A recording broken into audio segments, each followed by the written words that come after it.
কিসের চোর? হ্যাঁ তুই তো শুন না, তুই তো জেল থেকে পলাইছস। জেল পলা তো আসেনি। এই তুই এবারে তো ঢুকছিস লিগা, হ্যাঁ যা। হ্যাঁ আমি জেল থেকে পালাইছি, জেল পলাতক আসামি। আর এই বাড়িতে আমি কি লেগা মানে? আমার বাড়ি, এই বাড়ির মালিক আমি, আমি আসমুনা থেকে আইবো। এই বেটা তুই কি উল্টা পাল্টা কইতাছস? মালিক তো ম্যাডাম লয়ে ঘুমাইতাছে, আর তাছাড়া আমার চাকরির বয়স তোর তো আমি কোনো দিতেই নাই। ও বুঝছি, তুই জেলতে পলাইছস। এই শুন, তুই এক কাজ কর, তুই জেল থেকে পলাইছস, এখন তুই পাবনা যা, পাবনা যা তোর মাথা চিকিৎসা কর, বুঝছ? যা যা। এই কি সব উল্টা পাল্টা কথা কইতেছিস? কিসের মালিক? ম্যাডাম রে নিয়ে কে ঘুমাইতেছে? আর চাকরির বয়স মানে? তুই কে? আমি কি মানে? আমি এবারে দারোয়ান। দারোয়ান? তোর চাকরি দিছে কে? কে? এবারে ম্যাডামের জামাই আমার মালিকের চাকরি দিছে, আমি 1 বছর ধরে চাকরি করতেছি। বুঝছি, এই জন্যই তুই আমারে চিন্তাছিস না। তোর আগে যেটা ছিল এটা আমারে খুব ভালো করে চিনে।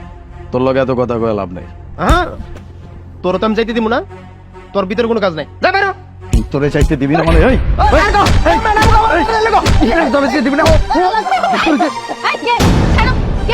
ম্যাডাম, ম্যাডাম দেন, এ হালা জেল থেকে বলে আইছে, ও এক করছে ও নাকি এবারে মালিক। ওর আমি ভিতরে যাইতে না দেখি ম্যাডাম আমার মায়ের মতো হয় নাই। পাগল করে পাগল। এই একদম চুপ। মাহি, তোমার সামনেও আমাকে উল্টাপাল্টা কথা বলে যাচ্ছে, তুমি কিচ্ছু বলতেছো না? এই কে তুই? হ্যাঁ কি? আমি কে মানে? আমি তোমার হাজবেন্ড মাহি। তুই আমার হাজবেন্ড ছিলি, এখন তো তুই আর আমার হাজবেন্ড না, তুই হচ্ছিস একটা খুনি আসামি। তুই কেন আমার হাজবেন্ড হতে যাবি? আমার হাজবেন্ড তো উনি। কি? ও তোমার স্বামী মানে?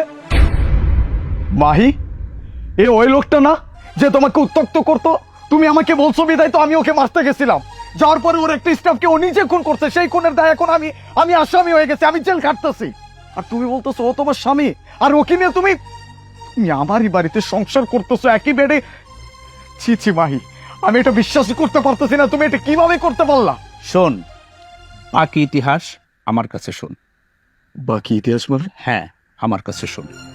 তোরে যে খুনি বানিয়েছি, এই পরিকল্পনাটা, এই প্ল্যানটা ওর আর আমারই ছিল। ওরে আমি ডিস্টার্ব করব কেন? ওরে তো আমি ভালোবাসি, উইও আমাকে ভালোবাসে।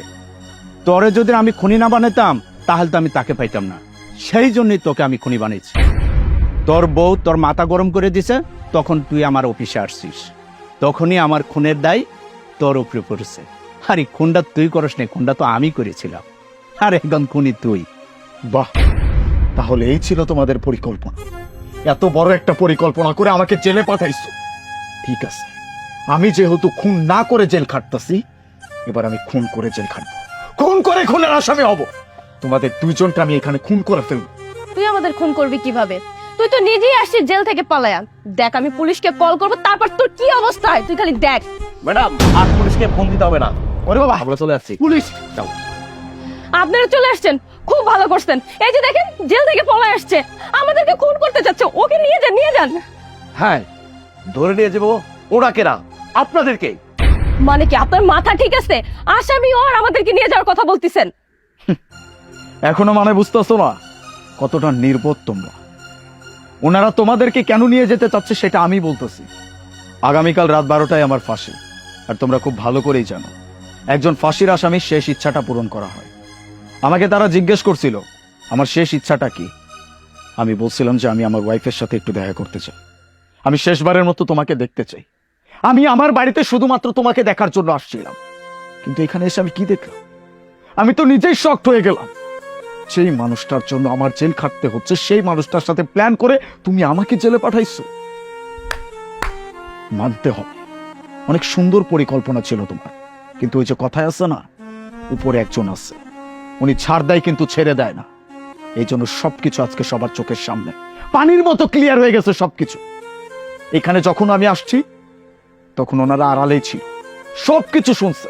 এখানে কি হয়েছে না হয়েছে সবকিছু তারা শুনছে, নিজের কানে শুনছে। যখন সবকিছু চোখের সামনে প্রমাণ পাইছে তখন আর আমাকে কিভাবে নিয়ে যায়? কারণ আসল খুনি তো তোমরা, খুন করছো তোমরা, আর সেটার সাজা ভোগ করতেছি আমি। এখন এখন কোথায় যাবা? সবকিছু তো সবার সামনে চলে আসছে। যাও এখন 14 শিখের ভিতরে, তারপরে আমার ফাঁসিটা তোমরা দুইজন মিলে চলো। স্যার আমি ঠিক বলছি না? আপনি ঠিকই বলেছেন, ওনাদেরকে আমি নিয়ে যাচ্ছি, আপনি আমাদের সাথে আসুন। এই ওনাদেরকে নিয়ে আসো, চল আপনিও আসেন। স্যার আমার চাকরিটা থাকবো তো স্যার?